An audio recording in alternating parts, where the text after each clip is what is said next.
Okay, I find if you take a plastic bag for these weird exhaust pipes, put the bag in the exhaust pipe and then shove the rag in the bag, makes a pretty good seal.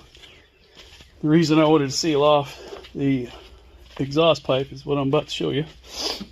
So this is a compression tester, but there's no check valve in it. Okay, so you gotta take a check valve out if you're gonna do this test. So anyway, I'm gonna shove air in this cylinder. Okay, these lobes are straight, basically facing towards the center here. So that is, these valves are closed, or should be. So let's show you what happens.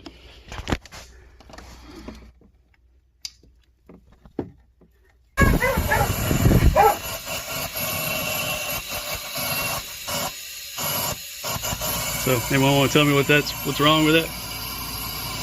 I'll see you in the comments.